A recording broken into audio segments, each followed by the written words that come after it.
We're going to start with our very first guest, Mabel Leon. She's been on here, and she comes almost every year. I think she does come every year, actually, to talk about the Friendshipment to Cuba. And that's a name, that's a word that you probably won't find in the dictionary, but it's a friendshipment, right?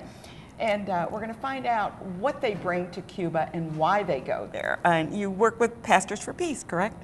I work with Pastors for Peace, and the word friendshipment really captures what we're doing. We are friends of Cuba, no apologies, and we are taking a shipment of humanitarian aid. The United States has had an embargo for 54 years against Cuba, and our action is twofold. The embargo has caused a hardship for the people of Cuba, and acknowledging that and trying to, really our aid in many ways is symbolic because we cannot meet all the deficit of aid. It also takes a stand that this is an immoral policy of the United States, and it's ridiculous to have carried it on this long, and yet it's still there. We cannot trade with Cuba. And they're only 90 miles from our shore. We can see Cuba, right? But we can't trade, and also restrictions on travel. Although I thought that was loosening up a little bit. It has loosened up to allow educational trips, and there are many people that go to Cuba legally traveling through Canada and Mexico, but there still can be consequences, and you can be fined. And what sense does that make? Are we afraid of what Americans are going to see in Cuba? Well, it's interesting because during our breaks today, we're going to be going to Santiago de Cuba, and you'll see what the streets are like in Cuba and find out about the people there. I mean, it's a wonderful country from what I've seen, you know. It's a vibrant culture. It is not utopia. There are problems, but what you should hear loud and clear is that education is free in Cuba through college. Now, not dependent on your grandfather or your money, dependent on your academic skills. And there's free medical care in Cuba, something that in the richest country in the world we have not achieved.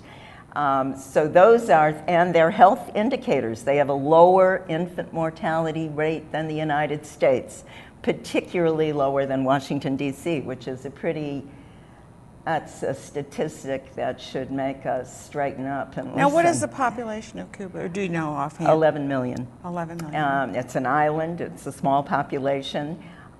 It's a vibrant culture in terms of education, in terms of music everywhere. Everyone not only listens to music, but makes music. There's tremendous tolerance for music into the wee hours of the morning. There's no such thing. Music is not noise in Cuba. And it has an incredible art community in Cuba, fine arts community, vibrant and incredible art. And there's a lot of research going on in Cuba around all kinds of issues, everything from AIDS to cancer. But they still can't produce everything. And we have laws in the United States that there are many countries there are 3 countries that believe in the embargo. So the United Nations has passed a proclamation every year asking for the embargo to be lifted. But if a country trades with the United States, that company is prevented from trading with Cuba.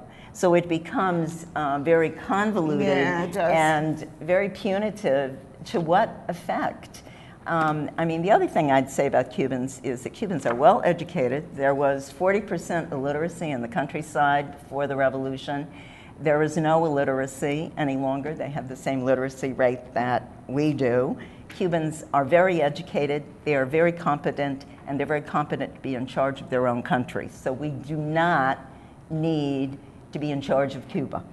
Okay, now, first of all, if someone wants to know that the Caravan is coming to Albany area, is that, and then to Schenectady. Now you're having an event over in Albany. If people wanted to learn a little bit more about that, what? On July 9th, Wednesday, 5:30, we begin at the First Presbyterian Church, which is at the corner of State and Willett in Albany. We will start with a potluck, and then we will have the speaker this year is also a driver. Actually, he's somebody I went to New Orleans in a box truck when the Katrina hit.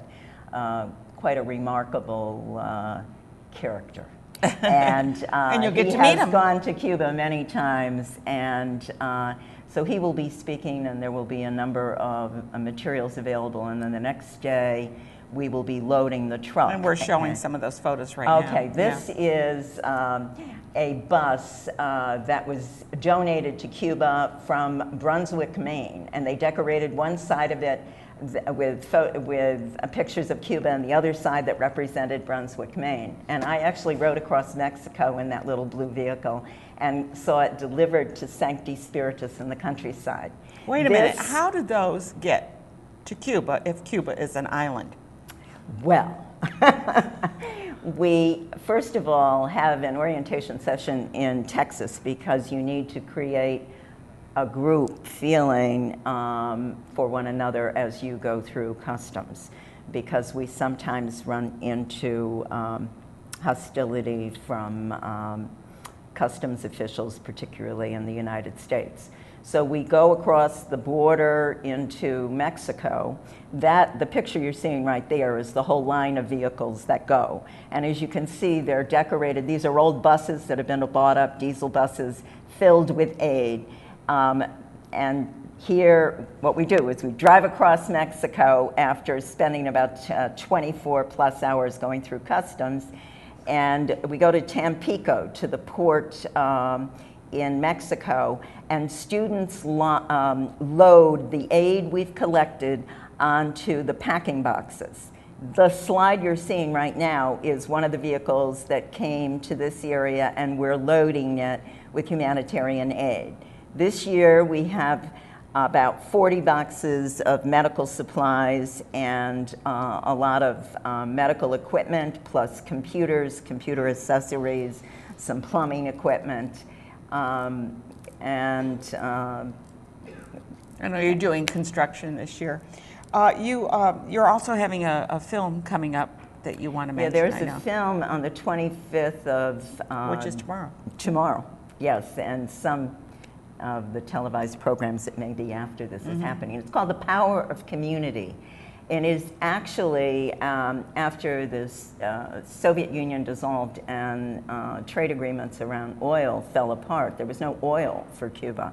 And so the adaptation of the community to not having fossil fuels is very interesting. And while we're not Cuba, can't do what Cuba did, there are some lessons that we can learn. They moved into doing urban farming.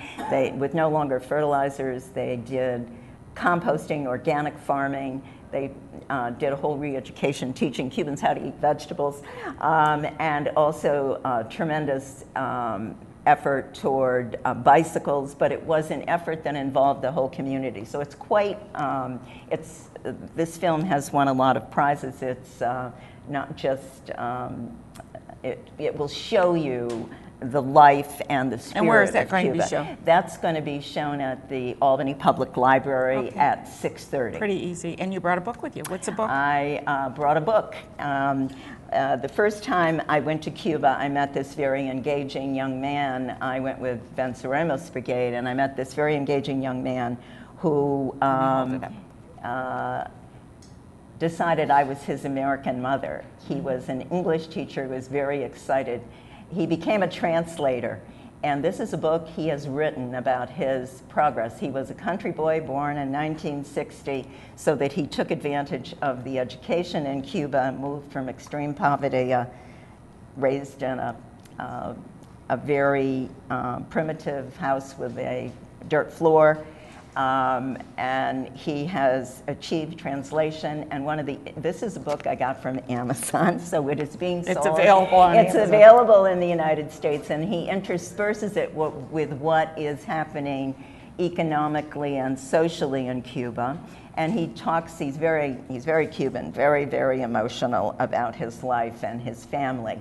And so it's a very human story.